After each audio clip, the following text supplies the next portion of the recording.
Fund for scholarship provides that opportunity for those who come to Winneba University of Education to have access, and therefore reducing the numbers who are excluded from tertiary education.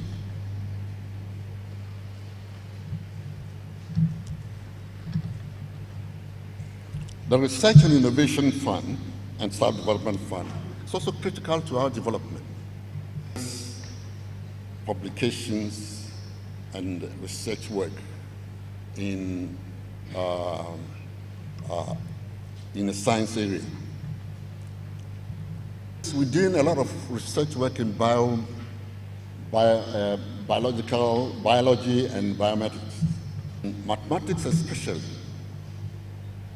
the percentage of research work, I believe that it's important that so many obstacles, so many opportunity to access funds to carry out research in our various disciplines is that UEW is following their own institutional research fund to encourage research in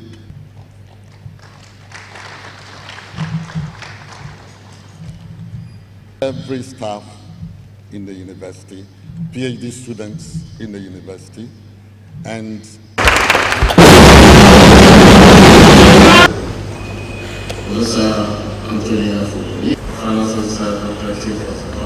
of an academic and also an institutional leader, I cannot hide my joy of seeing this day become a reality on the calendar of the university. Let me add that this joy has been much awaited. As already said, as a scholar, I know the essence of research in the development of a nation, and then as an institutional leader, I understand very well the role of support systems to nurture and court research interests in staff and also support student learning. These twin funds derive through strength of operation from the University Corporate Strategic Plan 2014-2018. The plan behoves the institution to establish a research fund to support research. It again requires the institution to sponsor more staff to upgrade themselves, and finally obligates the institution to expand access to the underprivileged, marginalized, persons living with disability, and persons from less endowed schools.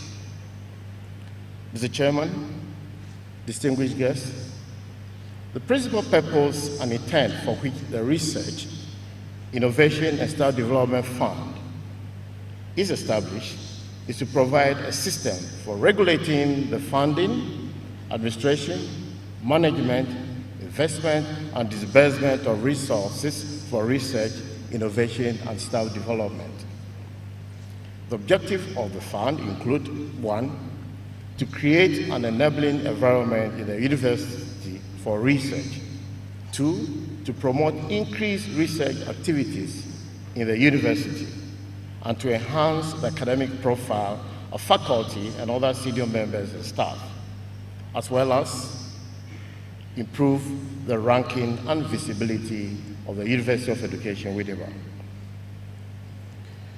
Mr. Chairman, to be eligible to receive Research, Innovative and Staff Development Fund and benefit, individuals and departments will need to meet certain criteria. The proposed eligibility criteria about to launch today. We welcome him into our midst. Welcome, sir. Ricky Sagan to give his address as a special guest for Winneba, as it covers another milestone in its pursuit of academic excellence, are supposed to take place in a conducive environment that facilitates academic work. In the past, several research and project works undertaken in higher educational institutions were uncompleted due to lack of funding or inadequate funding support. Some students have had to drop out of their courses because of financial difficulties. those students who did not drop out failed to excel in their exams due to poor concentration exhibited during the period of study as a result, again, of financial challenges. UEW Research, Innovation and Staff Development Fund is meant to stimulate the zeal to conduct innovative research in diverse topical areas in the university and the nation at large. Whilst the UEW Vice-Chancellor's Scholarship Fund is to help improve upon the academic performances of students and ensure high retention for students from poorer backgrounds. Distinguished guests, ladies and gentlemen, let me put on record that the launch of these two funds could not have come at a better time than now, because we are living in an era where more institutions have sprung up, and there are now massive competition between institutions in terms of research output. Academic institutions are also rated based on a number of research works undertaken on a regular basis.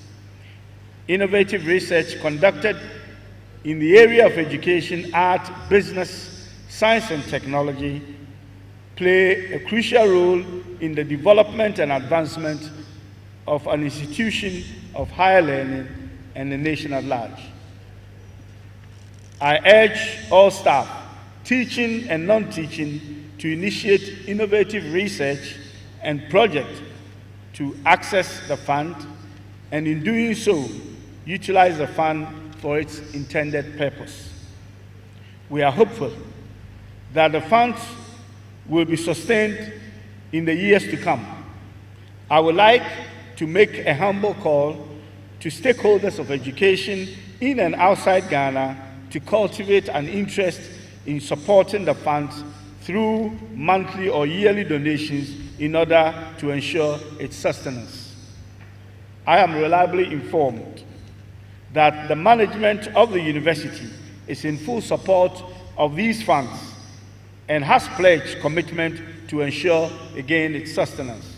I would therefore wish to express profound thanks to the management for their support and commitment to supporting research work in the university. Their support tells the value they put on research work and then also on student learning. However, I understand that invitations are still being extended to corporate organizations to make donations to the fund in ensuring its sustenance. It is my fervent hope that henceforth, innovative research proposals aimed at strategically moving this institution and Mother Ghana forward will be frequently submitted, and then also students with critical financial need will be identified to access the fund. Long live the UEW Research, Innovation and Staff Development Fund and UEW Vice-Chancellor's Scholarship Fund for brilliant but needy students. Mr. Chairman, the Research, Innovation and Staff Development Fund is also a great initiative by all indications. If it has not been in place already at UEW in some shape or form, then I want to suggest that it has been long overdue. It is nevertheless here, and I am very hopeful that if properly implemented, this will cement UEW's position as one of the leading and more progressive universities in Ghana. Mr. Chairman, in the midst of national budget constraints, which severely limits government's ability to adequately fund university education in its entirety, it is always a welcome intervention when universities take groundbreaking initiatives and proactive steps like these to complement what is being done at the national level. Our national economy has long become an integral part of a global economy, and it is only through enhancing our competitiveness, being driven by sustained research and innovation, shall we stay afloat and grow incrementally. This will take concerted action and active engagement between academia and industry, and in particular, the private sector. The government of Ghana has long recognized this fact, and also the fact that significant commitments need to be made both in terms of direct funding and providing the enabling environment for the private sector and other stakeholders to contribute their quota. It is a combination of these dimensions that will create the critical mass of research output required to impact the national economy effectively. Mr. Chairman, it was precisely this desire to streamline and to give focus to our national research and innovation efforts that informed ongoing efforts at the national level to set up a national research fund, also known as the Tertiary Education Research Fund.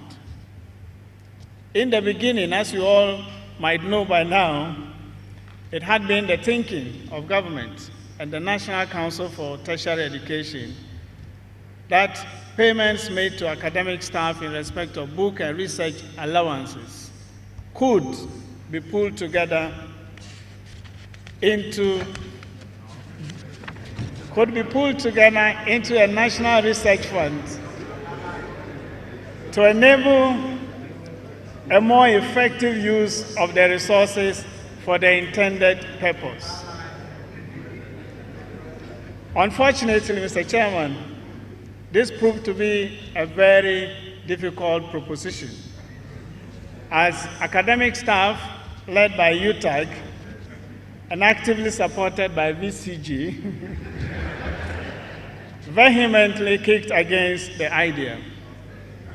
However, Mr. Chairman, it is gratifying to note that the silver lining in the dark clouds, that there is a silver lining in the dark clouds.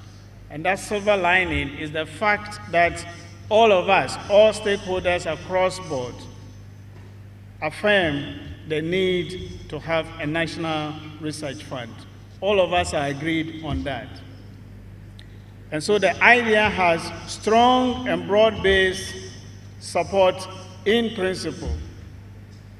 Therefore, in order not to throw the baby out with the bathwater, Mr. Chairman, we are continuing with processes in Parliament to have the enabling legislation passed so that we can establish the National Research Fund, even as negotiations with UTAG and other stakeholders continue on the future of the book and research allowances. For the avoidance of doubt, Mr. Chairman, I wish to put on record that the NCT and governments are mindful of these ongoing negotiations and would not take any steps that would be prejudicial to the eventual outcome. I thought that was a good point to make.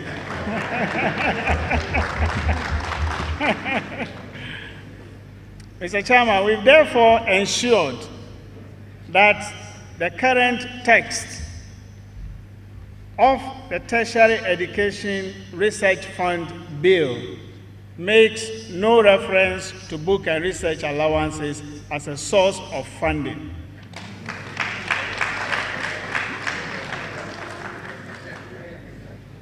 I see that's a better one, is it? On the contrary, Mr. Chairman, various allocations have been made over the years and continue to be made out of the GET Fund to serve as seed money for the fund.